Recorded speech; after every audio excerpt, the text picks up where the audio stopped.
here, and today we are going to be talking about the chip shortage. We are mostly in the video gaming space on this channel, not completely, but mostly in that, and that's something that certainly impacts us, so we'll talk about it. If you guys have comments, certainly throw them up in chat. I will get to them. I'll probably get through the article, see what chat is thinking, then check on comments here and elsewhere. And we'll talk about it, and I'll definitely be sharing my thoughts. So, what we have here is NVIDIA CEO. We don't have any magic bullets to deal with chip shortage, and that's a big deal because NVIDIA is a big player in the chip market. James says, no joke, this console shortage is so bad now that I saw a Sega Mega Drive Genesis on sale for 90 euros this weekend. Yeah, I believe it. I believe it. Okay, so getting through here. NVIDIA CEO doesn't see the global chip shortage coming to an end anytime soon. The head of the largest chip maker by market cap, is fresh off his virtual keynote at NVIDIA's GTC conference, where he announced advances in the company's metaverse and AI efforts. We don't care, we just want to know, can you make more chips? But NVIDIA still makes the bulk of its revenue, about 47% in Q2, from the sale of its gaming cards. Yep, that is, when we think of NVIDIA, most of us are thinking about graphic cards. They definitely do other things. Any company is going to diversify, have multiple things that are making money off of them, which makes a lot of sense when you have things shut down the hardware based, and then, okay, well, we can still make some from our software thing, or not shut down, but slow down in this case. And those continue to be in short supply due to the pandemic-induced chip crisis. Sure. I mean, sure, we can decide that it's going to be that. I think that through the next year, demand is going to far exceed supply. We don't have any magic bullets in navigating the supply chain, Huang told Yahoo Finance Live on Wednesday. So, okay, I think there's multiple things here, and I hope they're going to talk about them. There's definitely the pandemic-induced chip crisis, but there are potentially other aspects going on here. Like, I'd like to get into what aspects of the pandemic did it in terms of, hey, some ships sold themselves off for steel to fund China's project to expand their infrastructure across the world, which, oh, wait, now we have less boats. We had the Suez Canal event that happened. We had mandated shutdowns and such that have led to docks and things shutting down that would have been able to unload these. We have things like the West Coast, or California, which has ports in the US where, hey, we passed laws in California where we really can't do too much in terms of you're limited to the number of times you can do contractor work for a specific person before they have to consider you an employee, which unfortunately affects a lot of independent truckers who would have been able to unload some of those ports. And then, of course, we have crypto mining. And crypto has done quite well, quite well. We've seen Bitcoin go from, like 9K to 65K, something in that range right now. We've seen Ethereum go up quite a bit as well, like really since the beginning of this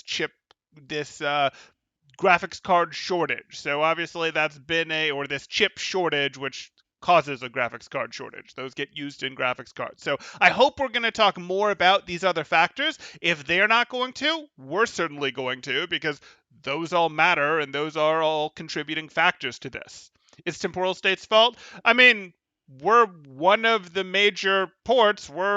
California is one of the coasts, and for the U.S., and the U.S. is a huge place, then yeah, California does have some regulation, policy, whatever, that makes it not able to do things particularly well, though, not able to solve this crisis. We couldn't fully solve this crisis, don't get me wrong, by getting rid of that one, but that is the sort of thing where if you look at federalism, and usually you say the federal government has priority on interstate commerce, and this is slowing down a lot of interstate commerce by having that regulation in effect. And I think it's unlikely that the Biden administration is going to take efforts to strike down what's effectively a Newsom administration, because those are going to be allies.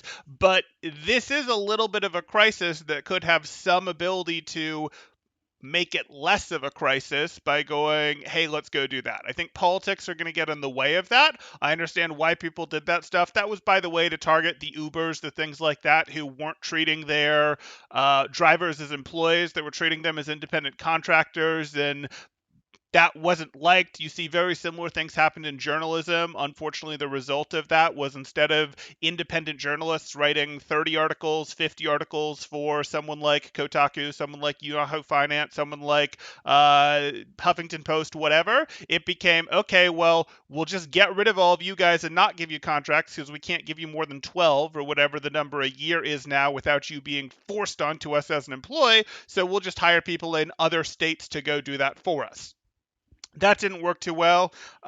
We then saw that the rideshare companies specifically petitioned in California and did get basically themselves let back in by the voters to go do it, but the law is still on the books and it still impacts things like riders, like truckers, things like that, independent truckers specifically, and that's going to be a bit of a problem in this situation. So that's potentially not great, and it's one thing. I tend not to dive too deep into politics here. This is not me going partisan. Republicans bad, Democrats good, Democrats bad, Republicans good. That's not me going here. I'm just pointing out that, hey, this was passed. It is a Newsom administration thing. The Biden administration is unlikely to fight the Newsom administration to be like, we're striking down your policy, even though it's an interstate commerce thing. And usually in this type of situation, this would be a interstate commerce thing where the federal government has supremacy over the local government. And this is very much interstate, and the courts would look at it that way. But such is life. Celeste says, and I sold my PS4 for basically nothing last summer. Feels bad, man. Ouch! Ouch! Okay. Uh-huh. Mm-hmm. Okay. I think that through the next year, demand is going to far exceed supply. Yes. We don't have any magic bullets in navigating the supply chain, Huang told Yahoo Finance live on Wednesday. Sure. We have the support of our suppliers. We're fortunate that we're multi-sourced, that our supply chain is diverse, and our company is quite large, so we have the support of a large ecosystem around us, he added. And that does help in some ways. Obviously, you need a lot if you're a large company, but you're much less likely to cut off your deal in short NVIDIA than you are a smaller player in the market when you are their supplier for a service, their supplier for a part, anything like that, because you don't want to lose them. When it comes to company to company, business to business, usually it's the bigger company that has more ability to sort of steer what the service is going to look like. And you'll often see this in payment terms, for example, where when a big company is dealing with a small business, they'll do net 90 type pay, where, okay, we'll pay you like 90 days after you've delivered the service. Maybe, if we feel like it. And if we don't, what are you going to do? Sue us? We'll pay you eventually. But when you start dealing with big business to big business, the payment terms start becoming a lot more net 30 or pay us, over time as services are rendered, that sort of thing. Big businesses tend to have more influence in the contracts, and they will use it when dealing with small businesses. And the reason you do that when you're a big business is you want to be able to deploy the capital elsewhere. Money that you're holding on to for longer is generally more useful because it tends to go up in value. Not money itself, obviously inflation hurts it, but in terms of it being able to go do other things for a moment until you pull it to go pay your bill that you have to pay, that sort of thing, which is going to be weird and seem odd perhaps to individuals, but is not at all weird in the business world. The chip crisis kicked off at the start of the pandemic when automakers, expecting a slowdown in sales, cut their chip orders. Automakers were expecting a slowdown in sales. I could see how they'd come to that conclusion. But it's wrong, especially in like the RV world and such, as we've seen housing prices go up to such an extreme degree. But sure. But consumers had other plans and started buying up cars in droves. Physical asset that is a little less vulnerable to inflation.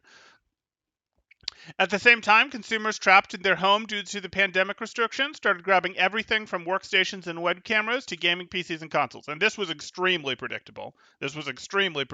So like this here shouldn't have caused less chip orders. This could have caused less chip orders from the automotive companies, but shouldn't have caused the chip companies to produce less chips because this should have been seen a mile away. This should have been seen an absolute mile away.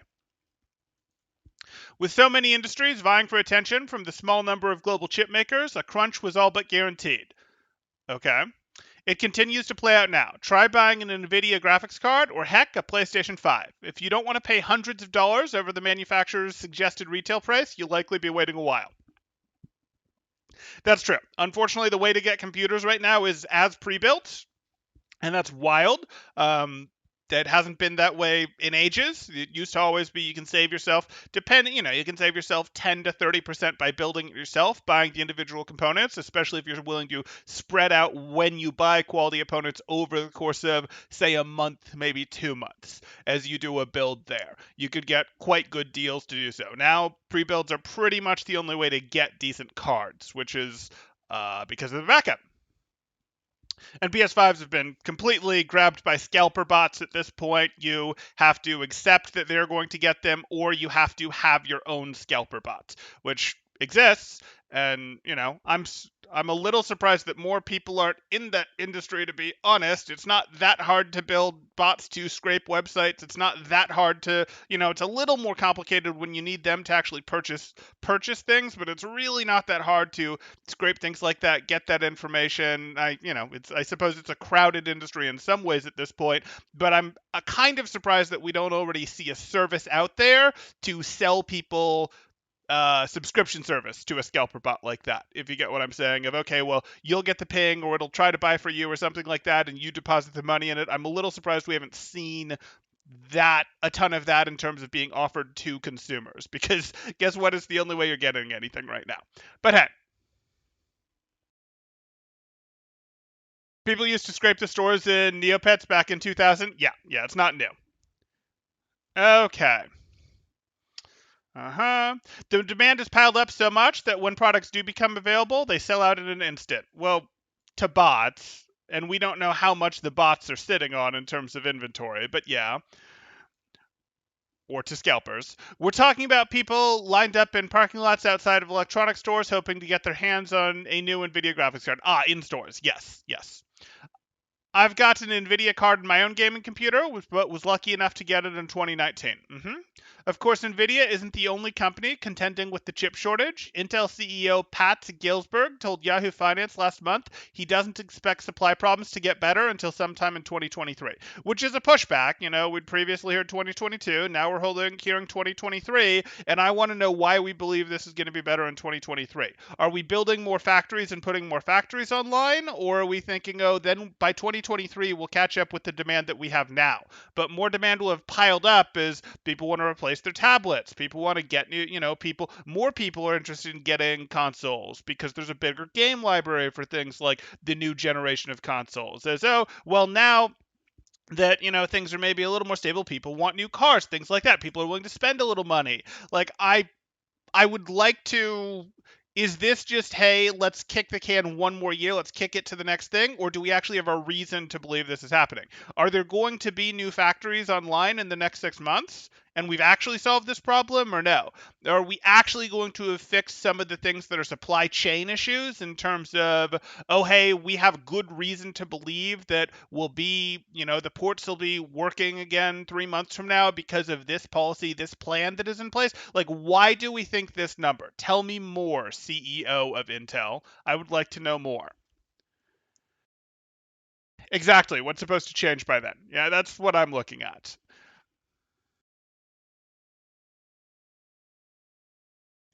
I've got an NVIDIA card in my own gaming computer, like the main point the author wanted to make in this article.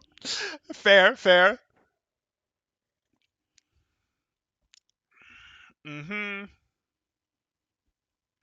It's in the future, that's the only reason? Right. Temporal asking questions like those would get you kicked out of the meeting?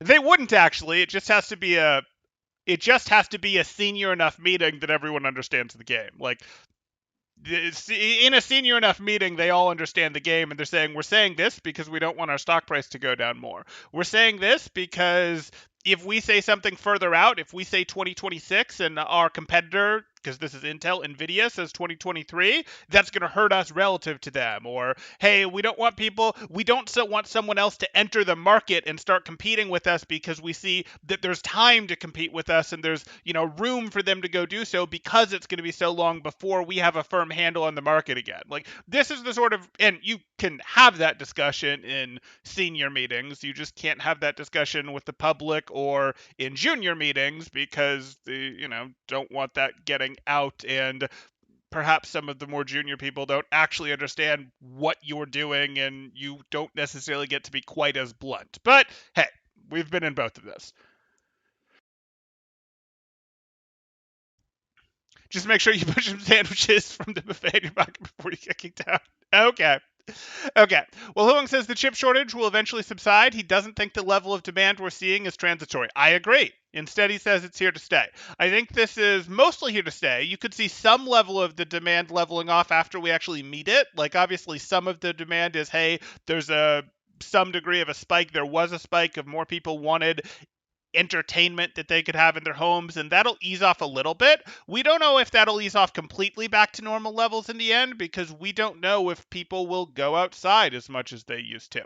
We don't know. Like, the pandemic is endemic at this point. Many countries, not all of them, definitely not all of them, but quite a few countries that people would consider meaningful first world countries, decent places to live, and said it's endemic, it's not going away, it's not going to be eradicated, it's just going to have to be lived with. And if that's the case, are people, is their version of living with it going to involve a little less going outside than before? It might, and that might mean you have a little bit higher demand than you did for this. It also could be higher demand because, again, new generation of consoles, things like this. So this could be a thing of, it's probably going to drop off some, but it's not going to drop to where it was before, would be my guess. And you'd have to get through the huge backlog that we have before it would drop anyway. In 2021, it was 2022. Now at the end of 2021, it's 2023. Exactly. Exactly. Nobody wants to touch grass. Pretty much. Pretty much. Remember, since we do Overwatch coaching on this channel too, remember, touching grass is pretty good for resetting your mentals, for getting back, for getting going again. Okay, I'll get that in there and I'll go back. Even as short as 5 years ago, there was not ever a problem with supply, no matter how many nerds wanted to build CPUs. Okay, that's fair. That's fair. Okay. People are starting to build more and more home workstations because their home is now their office. Right. And that seems to be a permanent thing. And it's at least going to be much more permanent than it was before. And when they're at home, they prefer to have a permanent system. And so desktop computers are doing incredibly well. Right. And people generally are willing to spend a bit more on a computer that they're going to use for themselves and for their company than their company might have spent on a computer for them to use. That said, you also need less total computers in that situation. So, hey. People are also spending more time gaming, he said, leading to more people trying to get their hands on NVIDIA high-end graphics cards. Yeah, sure, okay. I think these are permanent conditions, and we're going to see new computers being built for quite a while. People are building home offices. You can see all of the implications. Yeah, that's mostly true. And that's the end of that, and we've mostly stayed caught up on chat, so we'll look at some of the comments here. Maybe we'll do a quick refresh. You remember when you was a kid and baldness cure was 5 years away. Now I'm a bald adult and it's still 5 years away. Yeah, a lot of stuff happens like that where, hey, oh, it's just this away, and it never quite gets solved. And part of that is getting research funding. And how far away is the cure? How far away is the research solution? How far away is this? Well, the career span of the next generation of people who need to get paid to do research into it is how far away it is. And maybe that's always how far away it'll be. Funny how that works, because they need grants, they need funding, they need R&D money to keep doing the research for the cure to baldness, for example. The solution to make green energy work and be the solution to everything, for example. The solution to, we could keep going with this. Okay, let's see. Brian says if the market is saturated with chips, they become less valuable. I think Nvidia, AMD, and Intel and the rest prefer the high demand and the higher prices they are getting for their chips. It's a pure moneymaker. Companies that need chips like GM, Ford, etc., better break open their wallets. I mean, there's something to that, but not really. You can make money going, we're going to sell quite a bit of volume, and you can also make money going saying, hey, we're going to sell high and the difference is great, but like if you can't sell very many, that doesn't work amazingly for you. And there are some struggles even if they're producing a lot, which they're not. There's issues around there's issues around shipping and or manufacturing and where manufacturing is done, and manufacturing in some cases being done in places that are political hotspots that have concerning futures around say US and China and control and things like that. And that's a little bit of a problem for this, definitely. But there's, much bigger things of, hey, there's just supply chain issues, like simply issues of, hey, people aren't necessarily going back to really super demanding, physically tough jobs for the same wages that they were willing to before because they got a little bit of time to step back. There's also, we destroyed shipping infrastructure. We destroyed the world's shipping infrastructure because people didn't know how long lockdowns were going to last. And some of the shipping companies had to make decisions of, okay, do we sell our ship for steel scrap to China, or do we keep it, not making any money, just having to run the cost of maintaining it until we can actually make money shipping stuff again? And well, not a ton of them, but some of them made the decision to sell for scrap. Then we had the Suez Canal backup, and we've never really recovered from that in the way we would have because some of the ships sold for scrap. There's also labor shortages. There's also unloading the port shortages, all sorts of things. Okay. And then you've had a breakdown in trust between governments because they're not even sure that when things go through that they'll get the supplies. We saw that in Europe where we had one country just holding medical supplies that were meant for another country because they went, hey, we want ours first during the pandemic. Supply chains have become very fragile and very backed up. And then there's also the manufacturing issues. So this could be the case, and if this is the case, you certainly want to signal if you're one of the companies that no, the fix isn't very far out. Prices are going to come down because if you sustain this and if you sustain this for a long time, more people get into the game because they see there's an opportunity to undercut you and still make a profit. And if this goes on too long, you may see that. But I think right now it really does have more to do with shipping than manufacturing, though there probably is room to get into this manufacturing game and undercut these guys a little bit because there is big demand right now. And also, again, where a lot of these factories are located is geopolitically challenging, we'll say. It's a bit confusing. The CEO says no magic bullets, but Wall Street thinks it's no better. That's why the chasing of the stock into the stratosphere for months. Who's wrong? I mean, sort of. Their stuff has gone up. Their stuff has gone up in some ways better than the market at times, but it's not like wildly better than the market. Much of what's happening is their stuff is going up while everyone's stuff is going up, and that's because assets are now worth more because we've done inflation. We put a ton of money in the economy, so people are trying to put money into assets, and assets would be things like real estate. They would be percentage ownership of a company, otherwise known as stocks. They would be precious metals. Some people are going to crypto, things that are more, I won't say tangible because that doesn't apply to crypto, neither does percentage ownership of a company, but they're going to things that, are, okay, you have a percentage of something and they're not just creating more of it type thing, which, we're not creating more AMD. We might be growing the size of AMD, but that's a little bit different what you're looking at here. The cryptos miners aren't having an effect. Yeah, it's really weird that this didn't get mentioned here. Like, we really did very little to talk about what the underlying causes were. And I know Yahoo Finance is a little weak as a financial source of news.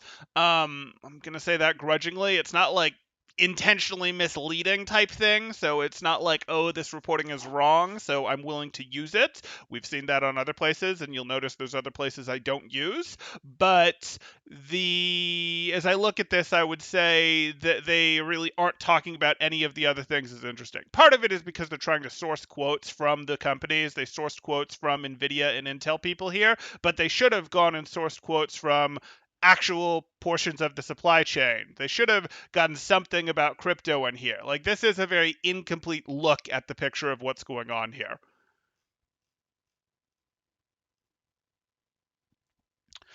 There just must be big systematic error or some hidden unspoken restriction from the highest political levels, because normally in a healthy market environment of, let's say, capitalism, generally immediately some powerful rivals rise up. Well, okay, but who wants to, like, okay, that's gonna get interesting, but hey, we'll deal with it. Temporal, can you do an NFT video? I could. I couldn't do one today. I'd have to get a little bit more comfortable with the topic than I am before I'd be willing to do a video on that. But yeah, I could do one if people are interested. We have anything else here? We sort of run into market power and monopoly issues here. If I say see more, and this is what we're talking about of, hey, if your price is too high and people see that they can make it for less and sell it for less and still make a profit, you will get undercut. But on something like factories to make chips, or buying a bunch of ships or baking a bunch of ships to do shipping, or building new ports for people to unload stuff at, all of those things, those do have ramp up time. Those are not, oh, okay, we're live in 3 months. Those are, we're live in 6 months, a year, 2 year, that sort of thing. And we have to invest a lot of capital to get there. And if they bring their prices down before you're able to see the benefit of that, you're stuck holding the bag and you don't get the returns you were expecting. And you'd have been better off doing something like, I don't know, buying real estate before BlackRock or Blackstone got to it.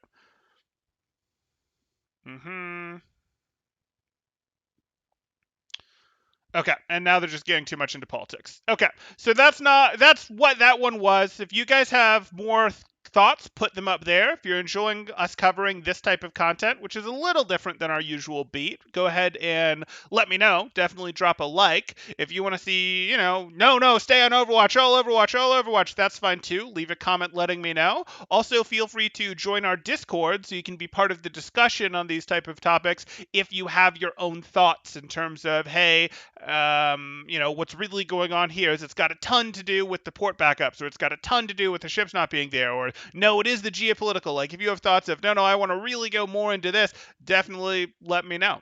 Those are all interesting things to think about, to talk about, all of that. But for now, I think we'll go ahead and call it here. Thanks, guys. Temporal out.